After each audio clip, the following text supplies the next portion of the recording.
بسم الله الرحمن الرحيم daawadayaal ku soo dhawaada wararka caawa qodobada aan idinkugu haynana waxa kamid ah madaxweynaha Ruushka Vladimir Putin oo si cad u sheegay in haddii lagu fulin waayo dadaal dhanka diblomaasiyadda iyo lalka ay ka leeyihiin dagaalka Ukraine ay ku fulin doonaan tillaabooyin military. Putin ayaa digniin iyo cambaarin u jeediyey gaashaanbuurta NATO. wararkii ugu dambeeyay oo hadal adag oo maanta u jeediyay madaxweynaha Ruushka ayaa barnaamijka ku faahfaahin doona. hogaamiyaha Xuutiyiintuna wuxuu si adag u cambaareeyay ficilada xadgudubka ku ah kitaabka Quraanka Kariimka oo laga samaynayo meelo kala duwan oo caalamka ka mid ah isagoo baaq u jeediyay dunida muslimka. askari karo Israa'iiliya ayaa lagu soo waramayaa in uu isdilay xilli askarta isdilaysa tiradu ay noqotay tusbax afka laga furay. madaxweynaha Mexico ayaa digniin ka bixisay weerar Mareykanku uu ku qaado waddanka Venezuela. arrintaasi oo ay sheegtay in ay dhalin karto wax la mid ah wixii dhacay xilligii Vietnam. laamaha ammaanka waddanka Syria waxay sheegeen inay gacanta ku dhigeen hub loo tahriibinayay waddanka Lebanon. dhammaan wararkan iyo qodobo kale oo faahfaahsan iyo wixii warah ee soo kordhay intayna hawada ku jirno iyo falaqayntii ayaan idinkugu soo gudbinaynaa barnaamijka wararka caawa. maxamed maxmud acde oo wararkan isku soo duway ayaa qadka ku jira. maxamed, aan ku bilowna qodobada wararka ugu waaweyn. madaxweynaha waddanka Ruushka Vladimir Putin ayaa sheegay in waddankiisa lagu qasbay inuu cudud military ku qaato waxa uu ku tilmaamay dhulkiisa taariikhiga haddii dadaalada diblomaasiyadeed ee fashilmaan. Putin ayaa sheegay dowladda Ruushka inay horumar weyn ka samaysay dhammaan safka hore ee dagaalka ee Ukraine dhowrkii bilood oo lasoo dhaafay. waxa uu ku gacan sayray baaqyada reer galbeedka ah inay isu diyaarinayaan dagaal weyn oo ka dhan ah ama ay la galaan waddanka Ruushka. waxa uu ku tilmaamay arrintaas inay tahay arrin khiyaali ah. Putin ayaa sheegay in ciidamada Ruushka ay xoreeyeen in ka badan 300 oo magaalo iyo tuulooyin intii lagu guda jiray sanadkan 2025. wuxuuna ku nuuxnuuxsaday in Ruushka ay ka go'an tahay in ay gaaraan hadafyada ay leeyihiin. waxa uu ku tilmaamay howlgallada gaarka ay ka leeyihiin waddanka Ukraine. wuxuu sidoo kale sheegay Ruushka inuu diyaar u yahay in uu ballaariyo deegaanka militariga ka caagan haddii ay muhiim noqoto. madaxweynaha Ruushka ayaa cambaareeyay NATO oo taageeraysa Ukraine, wuxuuna sheegay ururka NATO xubnaha ugu xooga badan ayaa Ukraine siinaya hub iyo qalab military iyo sir iyo la taliyayaal. wuxuuna ku eedeeyay NATO inay si toosa u xoojinayso una casriyeynayso agabka ay wax ku weerarayso Ukraine, oo ay ku jiraan in la geeyay nidaamyo cusub oo xataa xagga dayax-gacmeedka. Putin ayaa intaas ku daray Ruushka inuu sii wadi doono inuu awoodiisa militariga xoojiyo, wuxuuna hoosta ka xariiqay in gantaalo cusub iyo maraakiib gujisiye ah lagu dari doono hubka cusub ee waddanka Ruushka. wasaaradda arrimaha gudaha ee waddanka Suuriya ayaa ku dhawaaqday in gobolka Zabadi ee Dimashq meel ka baxsan ku yaala in gacanta lagu dhigay hub si qarsoodi ah loogu soo geliyay oo loogu talagalay in la geeyo waddanka Jamhuuriyadda Lebanon. wasaaradda ayaa barteeda bulshada ku qortay wixii ka dambeeyay markii si taxaddar ah ciidamada ammaanka ay dabagal ugu sameeyeen dhaqdhaqaaq ayaa gobolka waxa uu gacanta ku dhigay. waxa uu ku tilmaamay weerar gaadma ee tuulada Sargaya. natiijadan waxay noqotay in la qabto shixnad huba. waxaa shixnadaasi ka mid ahaa baa leeyahay hub fara badan oo ay ka mid yihiin gantaalada garabka laga rido ee RPG-ga loo yaqaano, oo la isu diyaarinayay in si qarsoodi ah looga tallaabiyo xuduudka sida bayaanka wasaaradda lagu sheegay. waxaana la xaqiijiyey hubkaasi la qabtay in hadda lagu wareejiyey gacanta xukuumadda oo ay qaadayso tallaabooyinka qaanuuniga ee waafaqsan shuruucda waddanka Suuriya. hogaamiyaha Ansaarullah ee Xuutiyiinta ayaa si weyn u cambaareeyay aflagaado u dhowaan Quraanka Kariimka u jeediyey musharax u tartamaya Koongareeska Mareykanka oo ku tilmaamay muslimka caalamka in ay tallaabo cad ka qaadaan sidii loo difaaci lahaa muqaddasaadka muslimiinta hogaamiyaha xuutiyiinta ayaa ugu baaqay ayaa baaqiisaan waxa uu imaanaya kadib markii Jake Lang oo musharaxa xisbiga jamhuuriga ee midigta foga oo raba inuu u tartamo senatarnimo ayaa aflagaadeeyay kitaabka quraanka kariimka mar uu la qabanayay mudaaharaad looga soo horjeeda muslimiinta oo lagu qabtay gobolka Florida. marka dhacyada diinta islaamka ayaa waxaa caalamka oo dhan muslimka laga cambaareynaya iyo hay'adaha xuquuqda aadanaha ayaa cambaareynaya waxayna ku tilmaamayaan hadalka uu ninkaasi jeediyay inuu yahay daandaansi iyo aflagaado loo jeedinayo malaayiin muslimiin ah oo ku nool waddanka Mareykanka iyo caalamka intiisa kale. bayaankan ayaa lagu sheegay in Cabdimalik Al-Xuuti uu ku qeexay falka dambiyada ah ee ka dhanka ah goobaha barakeysan ee diinta ee dhulka ama caalamka ku taala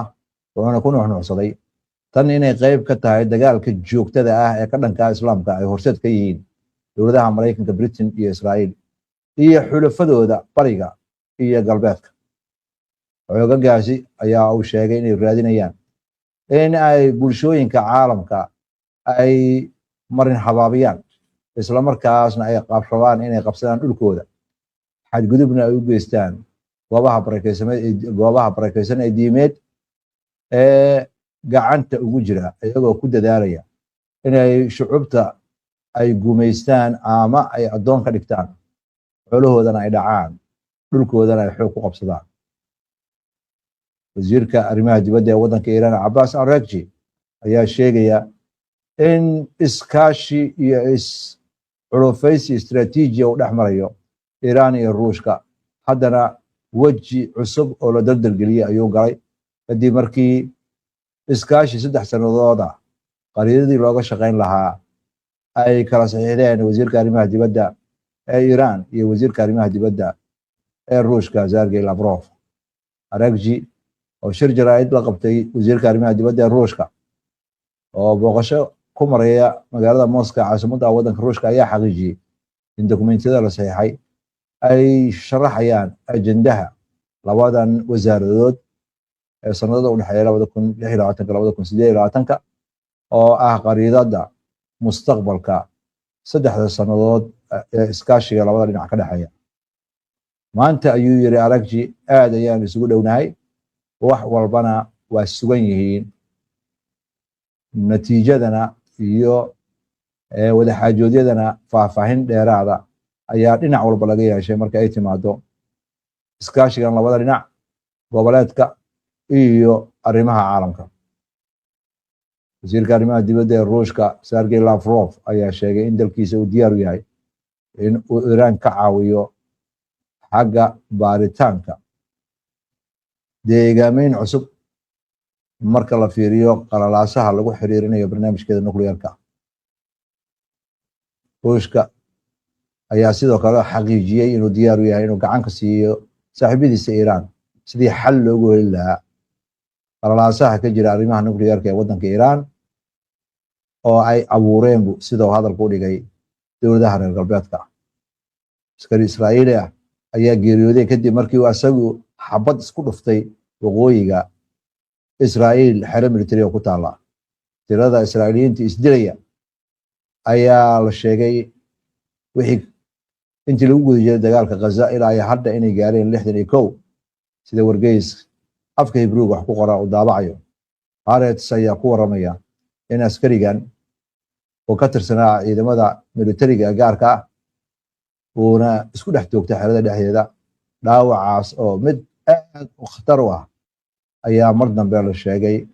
inuu u geeriyooday. in yar kadib markay arrintaasi dhacday militariga Israa'iil ayaa bayaan ay soo saareen ku sheegeen in askarigaasi oo markii hore isdhaawacay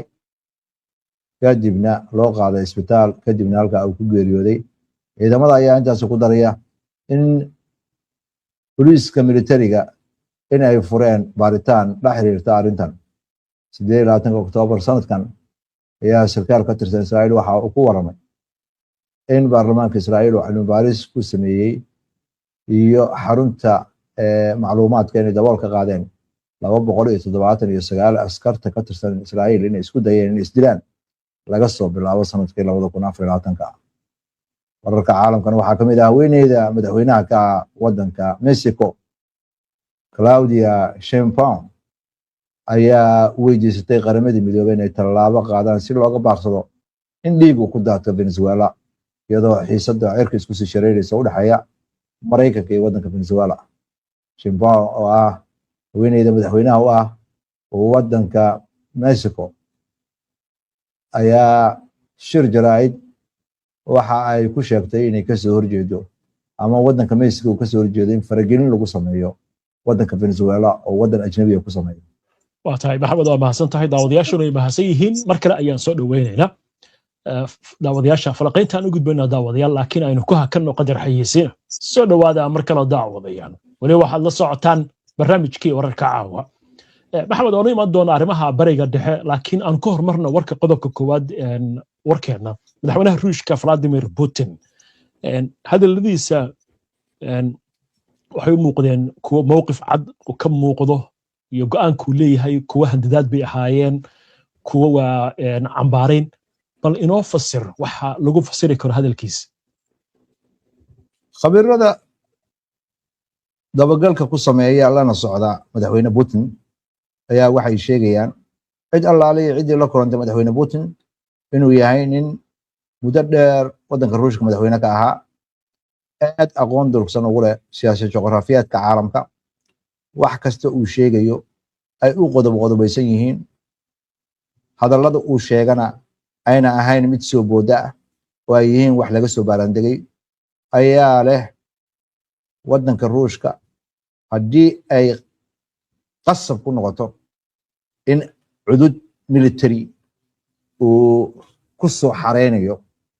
dhammaan deegaanadii taariikh ahaan ka tirsanaa wadankiisa oo uu ka wado wadanka Ukraine oo dhan in ay noqonayso meel uu gacanta ku dhigo waxaa kale oo cambaareyn xoog la u jeediyey wadamada waaweyn oo ka tirsan NATO waxaana muuqata hadalkiisa inuu cad yahay wax kasta samee wax kasta sheeg waxa weeye dagaalkan Ukraine qayb ayaa ka tahay agab ayaa siinaysa Ukraine ama qari ama qiro adigay ku taala wax walba ay sameynayaan inuu la socdo waxaana muuqata ayadana inuunan ka gabanaynin inuu tallaabooyinka munaasabka ah qaadi doono jahawareer xoog leh ayaa ka jira wadamada reer galbeedka marka ay timaado hadallada aan laga fiirsan idaacadaha laga sii deynayo waad ogtahay dagaalka Ukraine markii uu bilaabanayay in xataa Mareykanku ka mid ahaa dalalka sheegayay xukuumadda ruushka ayaan bedelaynaa hadda laakiin xaqiiqada soo taraysa waxa weeye Mareykanka in uu rabo in uu arrimahan ka dhaxbaxo kadib markii qorshihii madaxweyne Trump uu shaqeyn waayay haddana waxaa muuqata wadamada haray in ay kala siiban doonaan sababtoo ah uma muuqato madaxweyne Putin siday khabiirada hadalku dhigayaan inuu la baqsanayo dagaal waxaa la yiri gundaha ka dhashay Soomaalida tirada maalin dhaweed khudbadii jeedin waa yiri aniga diyaar uma nihin buu yiri inaan weerar ku qaadno ama aan la dagaalano Yurub laakiin hadday bilowdo dagaalka Ukraine wuxuu noqonayaa cayaar noqonayaa iyo gacal cunyo waaye maxamed dhinaca kale markaynu ka eegno qariiradan oo kale waa midowgii Sofiyeeti intaas oo wadan ayaa ka farcantay dhankan Asia xiga waa Kazakhstan iyo Kyrgyzstan iyo iyo Turkmenistan iyo Uzbekistan Georgia Armenia xaggaas Europe kor markaynu eegno waa Latvia Lithuania iyo Estonia Moldova Ukraine iyo Belarus maxaa gaar ku ah marka Ukraine oo uu leeyahay dhulkeena taariikhiga ma doonaynaa iyadoo intaasoo jumhuuriyad oo kale ay jiraan Ukraine waxay qani ku tahay ciidda dhifka iyo naadirka ah waa dhul aad ugu munaasab ah dhul beereedka shirkado Mareykan iyo reer galbeed ayaa aad u maalgeliyay waxaa muuqata in ruushka daandaansi lagu sameeyey sida khabiirada hadalka u dhigayaan wixii laga soo bilaabo 2014 haddana waxaad moodaa in meeshii ugu dambeysay la gaaray ruushkii in lagu goobto waxaa la rabay dagaal wakaalaha in la geliyo iyadoo Ukraine loo adeegsanayo Ukraine ciidankeeda meesha waa ku hooga waa ku bacay wadamadan reer galbeedka ma cadaysan karaan inay ciidamo meesha u diraan laakiin khabiirada qaar ayaa soo xiganaya inay jiraan ila muujinaya in ciidamo ajnabi ah oo wadamada reer galbeedka qaar ah ama caloosh shaqaystayaal ha noqdaan ama ciidamo kale ka tirsanaadaan in lagu dilay dagaalkaasi ruushkana hadda si cad uu sheegayo wadamada reer galbeedka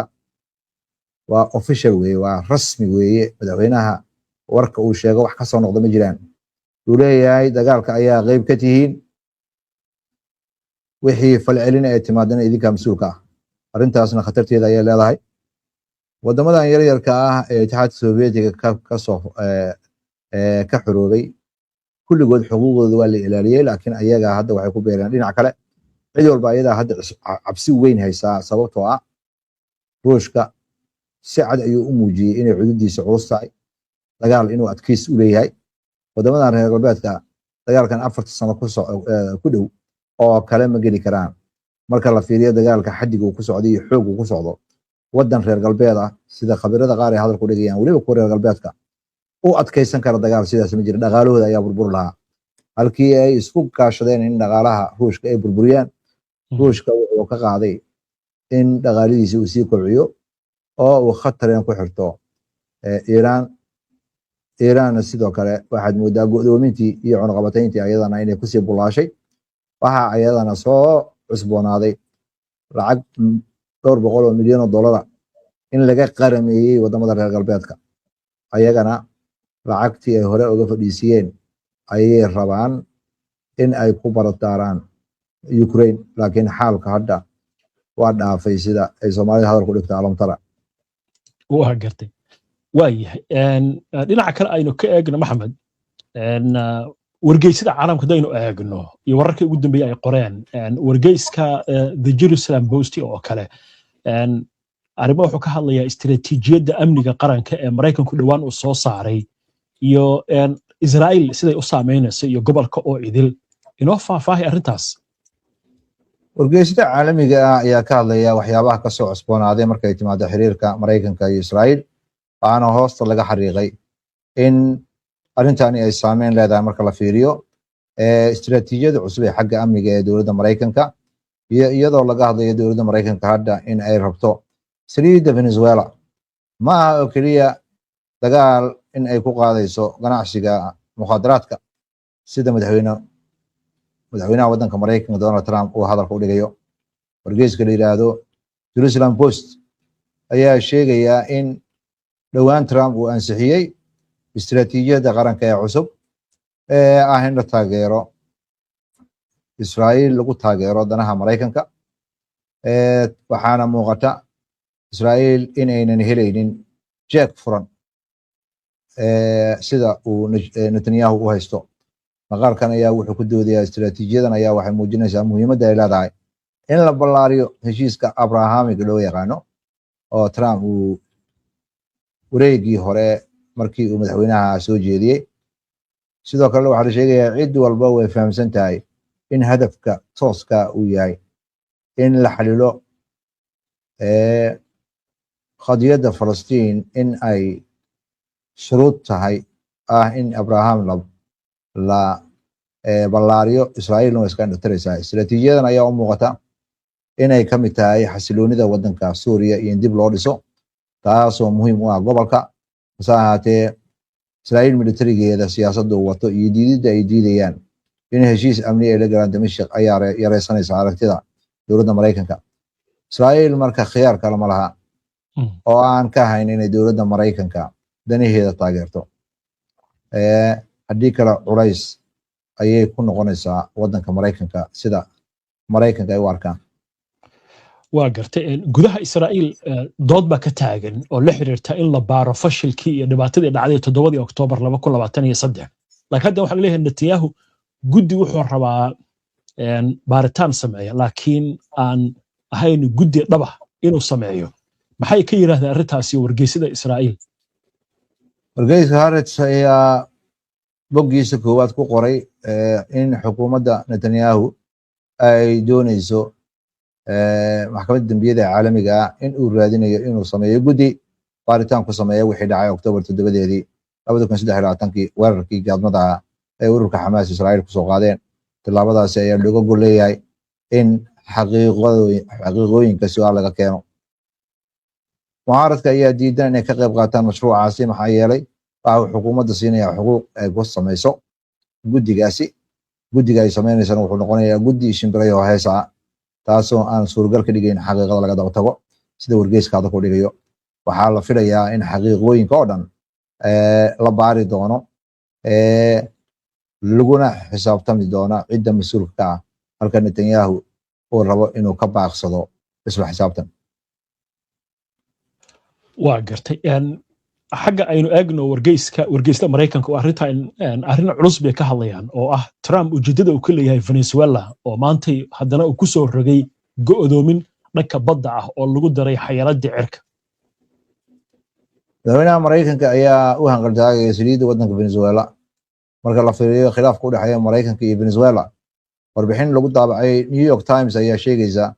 in shacabka Venezuela ay xudun u yihiin hanqaltaaga Mareykanka ka dhanka ah dowladda Venezuela oo uu doonayo in uu ku marmarsiyoodo waxa uu ku tilmaamayo ka ganacsiga mukhaadaraadka laakiin maamulka Mareykanka ayaa aragtidiisa waxay tahay ama uu hanqaltaagayaa kaydka faraha badan ee saliidda ee waddanka Venezuela ku jira in uu noqdo udub dhexaadka istiraatiijiyada xagga shidaalka ee amni ee waddanka Mareykanka isagoo aalad ahaan u adeegsanaya waddanka Shiinaha saameyntiisa inay kusii ballaaranayso wadamada Latin America Venezuela mowqifkeeda gaar ahaan gabadha mucaaradka Maria Ojando ayaa waxa ay rabtaa in ay ballan qaado in ay ganacsiga shidaalka u furto shirkadaha Mareykanka haddii siyaasadda Venezuela isbedel ku yimaado halka madaxweyne Maduro uu ku gacan seerayo in wax xiriir oo Mareykanka la yeesho taa bedelkeeda in uu arko Shiinaha inuu yahay saaxiibka istiraatiijiga warbixintan ayaa lagu soo gabagabeeyay saliidda Venezuela in xoog uu Mareykanku ku qabsado cunaqabataynta Mareykanka uu wado iyo handadaada military kulligood waxay muujinayaan Mareykanka inay ka go'an tahay inuu ceejiyo isha dhaqaale ugu muhiimsan waddanka Venezuela ay ah saliidda way aan ku soo gabagabeeyay Maxamed warkan cusub Iran iyo ka soo yeeray iyo Ruushka Lavrov iyo Araqji maxaa ku hoos duugan intaas ay sheegeen mooyaane wax faahfaahin oo dheeraad lagama bixin istiraatiijiyadan labadan wasaaradood ay ka wada shaqeynayaan waxaana muuqata in xiriirkooda laba dhinaclaha ay sii xoojinayaan khabiirada qaarna waxay carabaabayaan wada shaqeyn xoog leh oo arrimaha nukliyeerka ayaa hore uga dhaxaysay waxaa jooga mas'uuliyiin iyo saynisyahanada ka socda waddanka Ruushka oo ka shaqeynaya barnaamijka nukliyeerka ee waddanka Iran